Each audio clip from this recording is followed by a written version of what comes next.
Imagine you have been accused of a crime. There is no judge, no jury, no written law. Instead, you are brought to the edge of a river. The water is dark. The air is thick with incense, smoke, and the sound of drums. Priests in white linen surround you, their faces unreadable. And then, the surface of the water breaks. In one forgotten empire, your guilt or innocence was not decided by a king, not by a court, not by a priest. It was decided by this creature.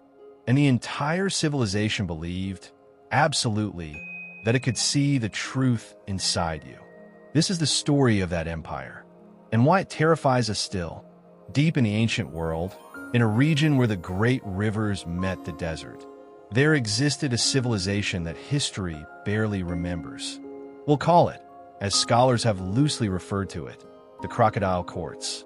Not a name they gave themselves, a name given to them by archaeologists who, in the early 20th century, began uncovering something extraordinary along the river valleys of northeastern Africa, in a region once part of a broader cultural corridor stretching from the Upper Nile into the marshlands of what is now South Sudan and Ethiopia.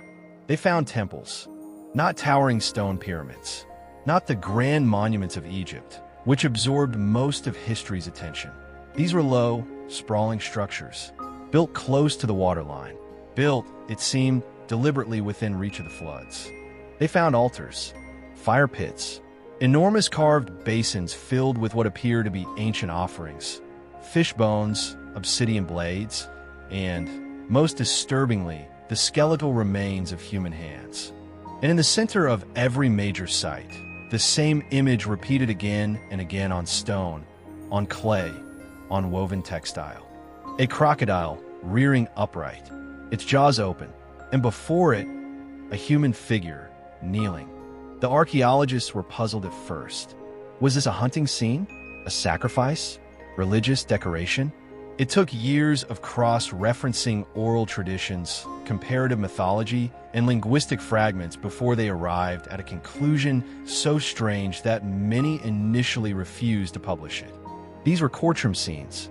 This civilization had built an entire system of judgment, of law, of truth-telling, of societal order around the crocodile.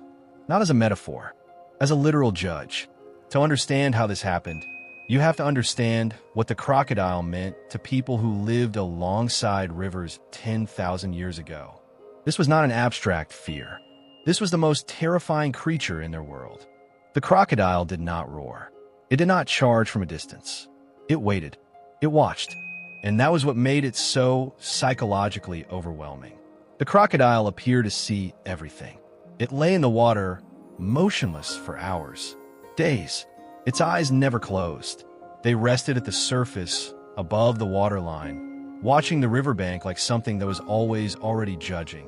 Early river cultures across Africa and the ancient Middle East interpreted this behavior the same way. The crocodile was not simply an animal. It was a witness. In proto-religious frameworks that predate formal theology, truth is almost always connected to an all-seeing observer. The sun, the stars, a god with open eyes. The crocodile, to these early people, was the earthbound incarnation of that principle. It saw without sleeping. It waited without tiring. And when it finally moved, when that still surface exploded into violence, the action felt not like predation, but like verdict. In Egyptian mythology, Sobuk, the crocodile god, was connected to both creation and judgment. In the Book of the Dead, the heart of a dead person was weighed against a feather. If found guilty, the soul was consumed by Ammit, a creature part crocodile, part lion, part hippo. The crocodile was literally the face of divine punishment. But in this forgotten civilization south of Egypt, something more radical emerged. They did not wait until death to consult the crocodile. They brought the crocodile into life, into law, into the present tense. Picture this. A man has been accused of murder. The victim's family stands on the left bank. The accused stands on the right. Between them, the river. No one speaks. The high priest approaches the water's edge. He carries a clay vessel filled with the blood of a white fish, a creature considered sacred, a mediator between the world of the living and the world beneath. He pours it into the river in a slow, deliberate arc. He speaks words that no one outside the priestly class is permitted to learn. And then everyone waits. If the crocodile surfaced on the side of the accused, if it turned its body toward the man standing trial, he was guilty. If it surfaced on the opposite bank, or did not appear at all, he was released. If it surfaced between them, facing no one, simply rising and watching, the priests interpreted this as divine uncertainty. A second trial would be required. And if the crocodile came ashore, if it came ashore and approached the accused directly, no further interpretation was necessary. The crocodile had spoken. This was the system, and it lasted, according to fragmentary inscriptions and radiocarbon dating of ceremonial sites, for over 800 years. Generations of people were born, lived, and died under the authority of this court. Disputes over land, inheritance, marriage, murder, all of it ran through the river. All of it deferred to the silent judgment of the creature beneath the surface. What makes this profoundly strange and profoundly human is what came next. Because they didn't just trust the crocodile, they trained them. Archaeological evidence suggests that certain crocodiles were raised in captivity from birth within temple enclosures. They were fed, named, adorned with gold rings on their legs. They were treated not as animals, but as officials, sacred magistrates. And in the months before major trials, these crocodiles were subjected to ritual fasting, not to weaken them, but to heighten what the priests called their spiritual sensitivity. The idea was simple and terrifying. A hungry crocodile, they believed, was closer to the divine, more attuned, more honest, hungrier for the truth. And here is where the story changes. Here is where the wonder curdles into something else. Because as historians and anthropologists began piecing together the administrative records of this civilization, fragments of fired clay tablets, inscriptions carved into temple antechambers, even early pictographic ledgers, a pattern emerged. The crocodiles did not always behave randomly. Certain accused individuals seemed to survive the trial at strikingly high rates. Merchants, landowners, members of specific family clans with ties to the priestly hierarchy. Others, rivals of the ruling class, dissenters, people who had publicly challenged the authority of the temples, tended to be found guilty at rates that defied probability. The priests, it appears, understood the crocodile's behavior better than anyone. They knew which stimuli caused the animal to surface, which scents, which sounds, which frequencies of drum caused it to approach one bank or the other. They had spent generations, raising these animals, living beside them, watching them. The sacred crocodile was not a neutral arbiter. It was a puppet, and the priests held the strings. This is the moment that makes this civilization not just fascinating, but deeply unsettling. Because the people watching from the banks, they believed, completely, utterly.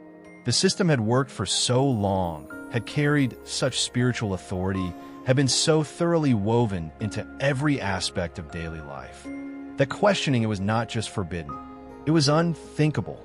When the crocodile turned toward a man, the crowd did not think. The priests manipulated this. They thought, the river has seen through him. They thought, the divine knows what we cannot. And the guilty man himself, even he, in many cases, seems to have accepted the verdict. There are fragments of testimony, carved confessions found near execution sites, where condemned individuals wrote not of injustice, but of awe, of the sudden, overwhelming sense that something greater than human understanding had looked at them and found them wanting. The crocodile had not just punished them, it had convinced them. This is the psychology of sacred authority in its purest and most dangerous form. When power wears the face of the divine, even the condemned become believers.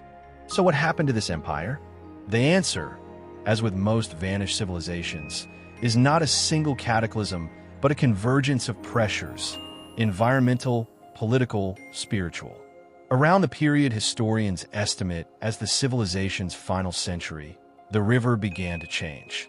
Prolonged drought cycles, evidenced in sediment cores and tree ring data from the region, caused the great river to recede. The wetlands that had formed the ecological and spiritual foundation of the crocodile courts began to shrink. And when the river recedes, the crocodiles follow. The trials, it seems, began to fail. Not in the political sense, but in the literal sense. The sacred crocodiles, no longer sustained by the rich ecosystem of a healthy river, began dying in the temple enclosures.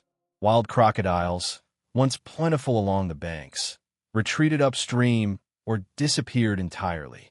The priests attempted to maintain the rituals using smaller crocodiles, imported ones, animals that had not been raised in the sacred tradition and did not respond to the old stimuli the same way. The verdicts became unreliable. For a civilization whose entire legal, spiritual, and psychological infrastructure rested on the crocodile's divine authority, this was not merely an ecological inconvenience. It was existential collapse. Because if the crocodile no longer speaks, who decides what is true? There is evidence of civil fracture. Rival priestly factions, each claiming the authority to interpret increasingly ambiguous crocodile behavior. Communities splitting into competing interpretations of the same trial. Violent disputes where once the river's verdict was final. And then, silence. The inscriptions stop. The ceremonial sites are abandoned. The temple enclosures are found empty. The civilization does not seem to have been conquered. There is no mass grave, no dramatic horizon of destruction. It's simply dissolved. Its people absorbed into neighboring cultures, its language lost, its sacred crocodiles dead. History moved on and forgot them entirely, until a researcher, knee-deep in river mud, found the first carved relief of a kneeling man and a rearing crocodile, and stopped. You might think this story is safely ancient, a curiosity, a strange chapter in the long, strange book of human civilization. But here's what makes it difficult to dismiss. We still do this. Not with crocodiles, not literally, but the psychological architecture, the desire to outsource human judgment to something that appears beyond human bias, is as alive today as it was 800 years along that river. Think about how modern societies speak about law. The law is blind. We say this as though it is aspirational. We dress our judges in black robes that erase individuality. We depict justice as a blindfolded woman holding a scale. We build courtrooms designed to feel ancient, imposing, beyond personality. Why? Because we are terrified of human judgment. We know, somewhere deep in our psychology, that humans are biased, corrupt, manipulable, and so we have, across every culture in history, reached for something else, something that appears inhuman, impartial, watching without sleeping. The crocodile was their symbol of that need. Today, we build algorithms to make decisions about parole, credit, hiring, criminal sentencing. We trust them for the same reason those river people trusted the crocodile, because they appear to remove the human from the equation. Because we want a judge that cannot be bribed, cannot feel pity, cannot be reasoned with. We want something that simply sees. And just as the priests of the crocodile courts quietly shaped which way the sacred animal moved, the engineers and corporations behind our modern algorithms quietly shape which outcomes they produce. The form has changed. The psychology has not. The crocodile still sits in judgment.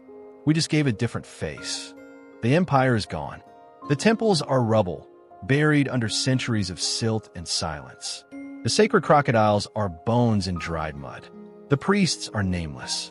But what they built, the idea that justice requires a witness beyond human frailty, that idea has never died. Every courtroom, every algorithm, every sacred text that claims to reveal truth objectively is, in some sense, the descendant of what happened on those riverbanks. We are still bringing our accused to the water's edge. We are still pouring the offering in. And we are still, all of us, watching the surface, waiting for something to rise.